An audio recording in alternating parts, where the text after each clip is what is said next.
Hi friends, நம்ம இன்றைக்கி இந்த வீடியோவில் நம்ம வீட்டில் வந்து ஆரஞ்சு தோலை வச்சு நம்ம ஸ்கின் ஒயிட்டனிங் பிரைட் ஆகிறதுக்கு எல்லாத்துக்கும் மட்டும் ஒரு பவுடர் தான் ரெடி பண்ண போகிறோம். நம்ம ஆரஞ்சு தோலை தான் இன்றைக்கி வந்து காய வச்சு பவுடராக்கி எடுக்க போகிறோம்.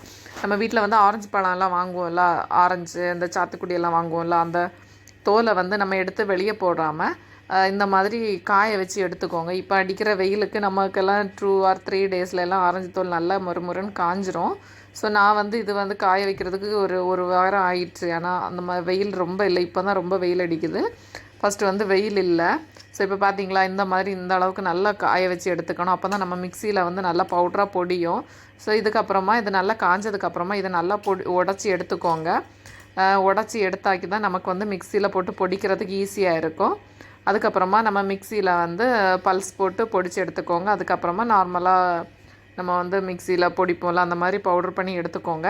எடுத்ததுக்கப்புறமா அந்த மிக்சியில் ஓடும்போது அது லைட்டாக ஹீட் ஆகும்ல, அதுக்கப்புறம் அந்த ஹீட்டெல்லாம் போனதுக்கப்புறமா ஒரு ஏர்டைட் கண்டெய்னர்லையோ இல்லைனா ஒரு கண்ணாடி பாட்டிலில் இந்த ஆரஞ்சு பழத்தோல பவுட்ரை வந்து ஸ்டோர் பண்ணி வச்சுக்கோங்க. அதுக்கப்புறமா நம்ம வந்து ஃபேஸ் க்ரீம், ஃபேஸ் மாஸ்க் அந்த மாதிரி எல்லாமே இதை பண்ணி செய்யலாம். இன்னும் அடுத்தடுத்த வீடியோவில் இந்த ஆரஞ்சு பழத்தோல் பவுடரை வந்து எந்த மாதிரி நம்ம யூஸ் பண்ணலாம் அப்படின்னு சொல்லிட்டு பார்க்கலாம். Thank you friends. என்னோட இந்த அப்டேட் உங்களுக்கு பிடிச்சா லைக் பண்ணுங்கள், ஷேர் பண்ணுங்கள், மறக்காமல் நம்ம சேனலை சப்ஸ்கிரைப் பண்ணுங்கள். Thank you friends. உங்கள் ஃப்ரெண்ட்ஸ்க்கும்